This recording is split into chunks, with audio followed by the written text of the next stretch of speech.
you haven't pre-ordered F1 2017 just yet, guys, don't forget to check out Simply Games for a brilliant price as well. Be top link down the description, guys, and if you order through that link, you also help me out. Hello everyone, and welcome back, guys, to episode 6 of my F1 2017 McLaren Honda Career Mode, guys. And today, we are here for one of the jewels in the Formula 1 crown, guys. It is time for the Monaco Grand Prix, and this weekend, this is probably one of my best shots of actually being able to score points over the course of the whole season. Obviously, we already scored points back at Russia and Australia, so, you know, if we can score points for the third time in 6 races, that would be very good, guys. But moving on into the Monaco Grand Prix, and Chris is actually here to give us some good information. Something for you.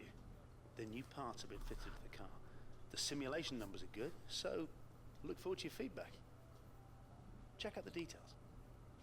So very ideal then that Chris has been able to give us the new turbocharger durability upgrade there. So we'll have a little bit more durability on the turbo, which is always nice to have, and hopefully, you know, that can help me in the long run over the course of the season, guys. I'm also now, at the moment, trying to buy upgrades where it means that other upgrades become cheaper, so that'll probably be what I spend a lot of this first season doing, and then sort of Season 2 and Season 3, we can attack a lot more, guys. But let's move on then into a free practice, and into free practice 1, doing the track acclimatization lap, and it actually started to rain at the end of that lap there, which unfortunately means it does bug out all the other programs, so I decided to only opt to do the track acclimatization lap in free practice 1 and moved on into free practice 2, and it was a lot more of a sunny affair, which is always nice to see at Monaco. But out of the final corner then, we are able to get the purple score on the tyre wear saving test there. Very ideal, a nice 50 R&D points in the bag, and then only green on the fuel there, which I was a little bit gutted by.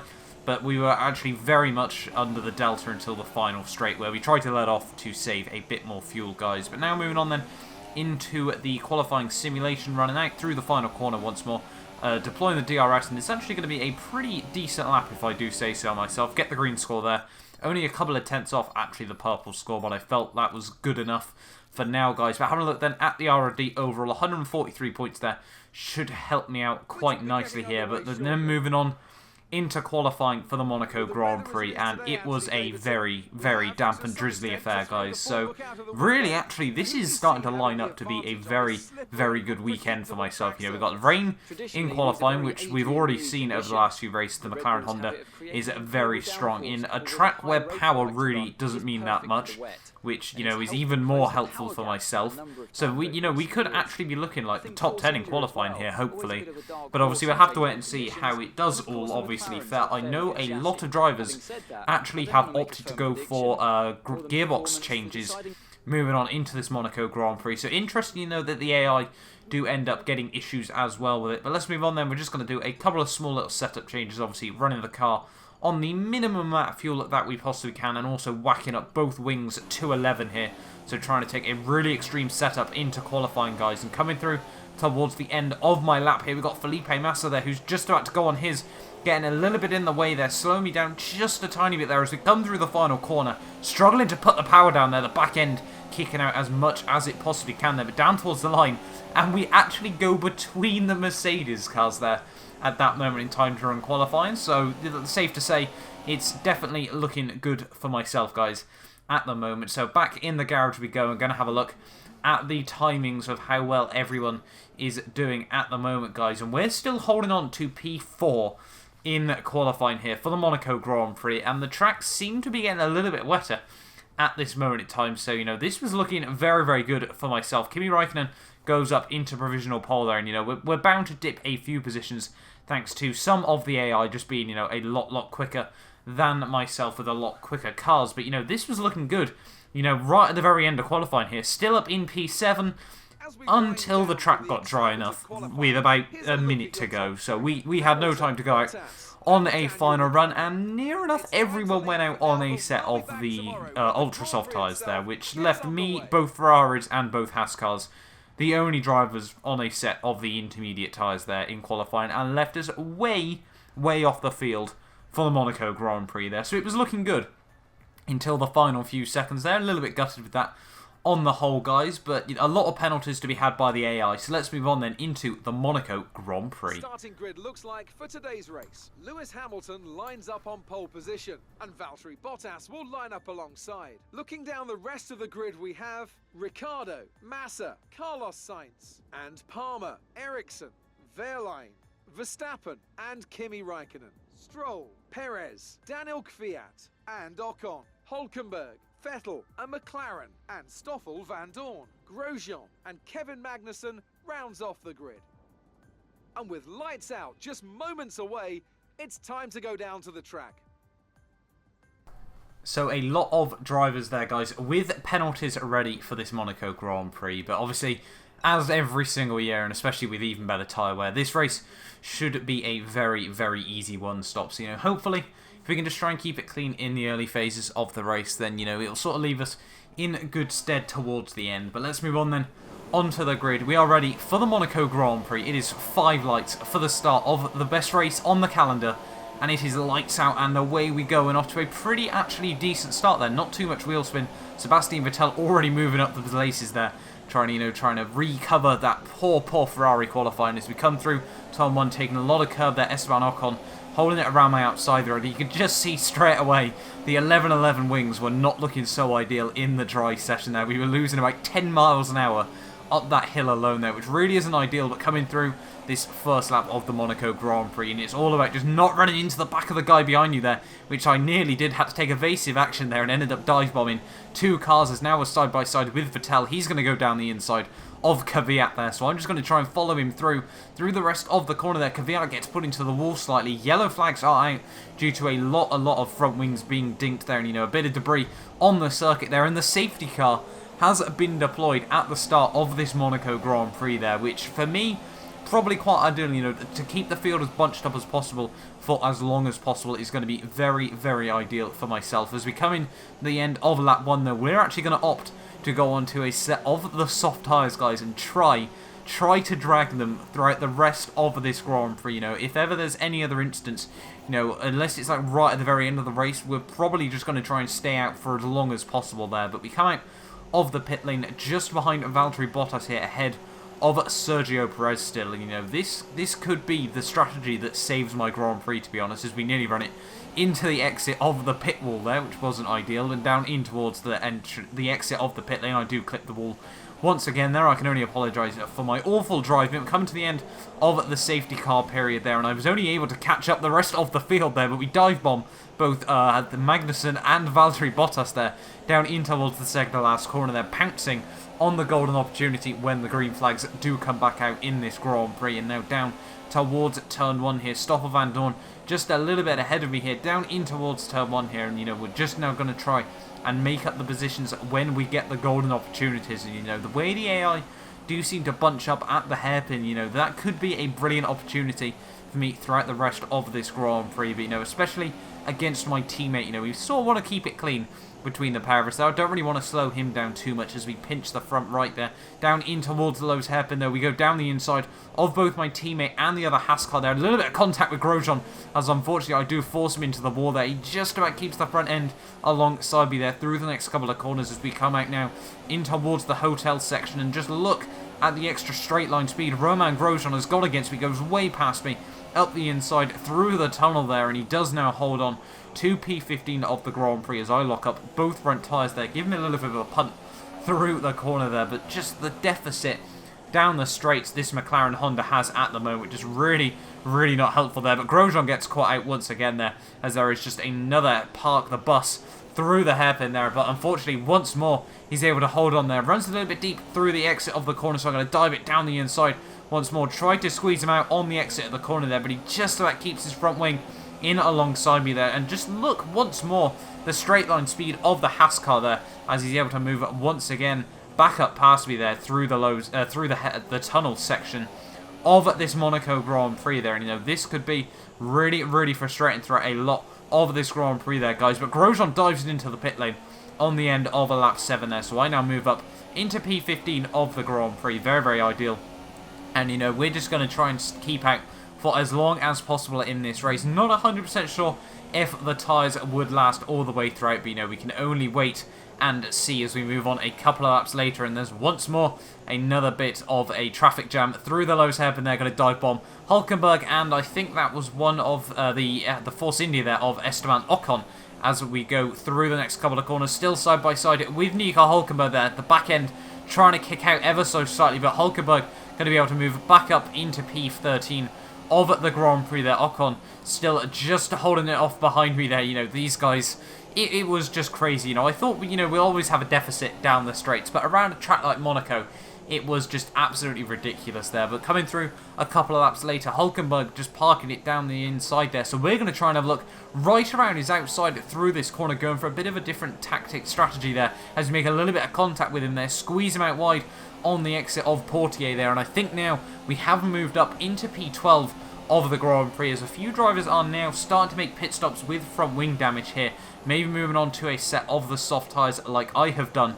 And you know, all we're trying to do now is just get ourselves up into the top 10, and then later on in the race, you know, we're just going to try and hold on to whatever positions we can get a hold of, guys, as we now move on to lap 13 of the race. And now we've actually got a lapped car of Kevin Magnussen here, who's not really doing a particularly good job of getting out of the way here. And now down in towards the next section of corners here, I'm going to dive it down the inside of Danny Kvyat there, forever being the opportunist here. Down the inside of Magnussen, the lapped car, we go there, and Vettel gets caught out, Stroll gets caught out, and Magnussen decides he's going to keep it alongside me there, forces me into the wall through the next couple of corners there, hits the wall on the inside, squeezes me out wide there. The hand of rage does come up there, understandably, and Magnussen has certainly not done a good job of, you know, keeping out of the way there in these early stages of the Monaco Grand Prix. Not really too sure how badly it's gone for him if he's already being lapped there, but you know, at this point I was hoping, you know, he would have backed out of this position there, but he holds it down the inside there, straightens up the steering lock, which forces me into the wall for the first time. Then, you know, you'd hope that he'd back out here, but he turns in way too early into the next corner there, pushes into the side of me there. Somehow, you know, we don't end up with any proper damage from that, but you know, that could have taken us both out of the Grand Prix there. So not really too sure what Magnussen was doing there, and you know, that's cost me a little bit of time here to Lance Stroll as we run a little bit wide over the curbs through the next section of corners there. But skipping on a couple of laps later, and now we're right back on the gearbox of Lance Stroll here, and the pace is still looking very, very strong in this McLaren Honda car as we come in towards the final sector. We're going to have a look right around the outside of Lance Stroll there, hitting the wall ever so slightly there. Sebastian Vettel dives into the pit lane there, just ahead of me, as we go right around the outside of Lance Stroll through Anthony Noakes. They're going to try and just about defend, but Kvyat then able to get down the inside in towards turn 1 there. We're going to be able to swing it right around his outside. We go there, just clipping the rear wheel on the wall once more. And you know, these first 15 laps of this Monaco Grand Prix have just been so hectic. And you know, we're up inside the top 10 now, and this is actually looking all right for myself at this moment in time. As you skip on one lap later here, right now on the rear of Lance Stroll here, and you know, we're going to try and get past him down in towards the Lowe's hairpin once more, able to go down the inside there, going to try and squeeze him out wide on the exit there. He does fortunately back out nice and early there. So up now into P9 of the Grand Prix we go. We've got the Saubers here, just, you know, keeping Kimi Räikkönen there at bay. So this is, you know, really helpful for me, because Kimi Räikkönen could still be fighting right at the very front of this Grand Prix as we skip on to the end of lap 17 here now. We've got Räikkönen still just ahead of me here. We're going to try and do what we attempted on that Stroll there, but fortunately both Räikkönen and the Sauber of, I think, Pascal Wehrlein there, both dived up into the pit lane there. So up now into P5 we go of this Monaco Grand Prix here, and this is, you know, the later we go into the Grand Prix, the more this pit lane strategy does work out for myself. But skipping on a few laps later, and we've got a nice, you know, Monaco pile up here. I think that's Pascal Wehrlein. Sorry, not Pascal Wehrlein. Kevin Magnussen there. Once more, just facing the wrong way around. Is that not Portier? Sorry. Is that the Nouvelle chicane? I think, as he's got both Saubers there just parked up behind him. A Force India, I think. A Red Bull, a Williams. Just a nice little collection of cars. There's a Renault just on the inside there, and I think the less spoke about that, the better, you know, but thought, you know, that was quite funny to include the fact there was a big pile-up halfway around the lap there. Fortunately for me, it did, you know, sort of settle out. But now we're up to P4 of the Grand Prix as Max Verstappen now has dived it down into the pit lane here and now skipping on further on into the race. Lap 32 now of the Grand Prix, and we're still holding on to P4 quite nicely here at this moment in time, but now skipping on in towards the Lowe's hairpin once more here, and the safety car now has been deployed here, so that's going to bunch up the top 4 even more here, and this is looking really ideal for me. And there's a reason the safety car has been deployed. Felipe Massa has retired from the Grand Prix from P3 in the race there, so that has completely ruined Felipe Massa's race there. That moves me up into P3 of the Grand Prix, guys, and we could get a podium in this Monaco Grand Prix in just the dying few laps here at the end of the safety car period. We're going to try and go for a move on Rixon there, just trying to get him out of the way there. I never thought a McLaren Honda would be lapping a Ferrari in this career mode, especially around a track like Monaco, guys, but anything can happen at the Monaco Grand Prix. Completely botched my run out of the final corner there, but Rixon there actually got a lot of pace on him, so he's going to, you know, sort of fight the Toro Rosso just up ahead of me here, and we're actually in a Toro Rosso sandwich here, looking at P2 and P4 in the Monaco Grand Prix, guys. But now on to lap 37 here, and the engine really starting to face some tough wear there. We hit the wall on the exit of Raskas there, and the engine up to 50% wear here, so, you know, we're going to start seeing a lot of power dips now in the final closing laps of this Monaco Grand Prix. But we got the Toro Rosso behind me, and really that car is one of the most ideal to have stuck behind you around this Monaco Grand Prix circuit as we move on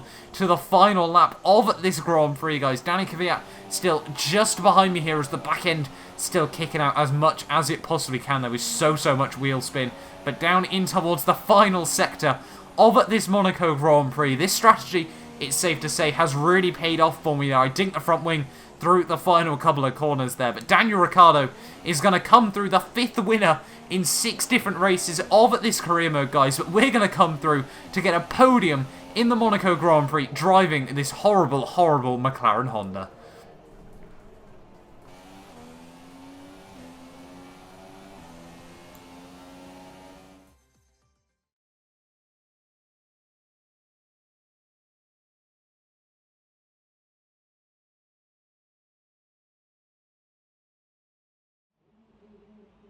A great win then for the Red Bull team today.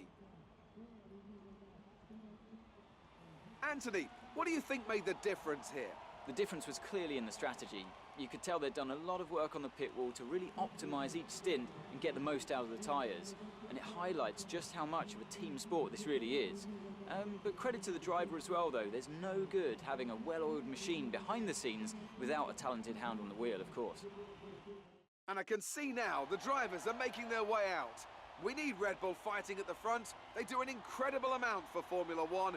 And that's another winner's trophy heading back to Milton Keynes.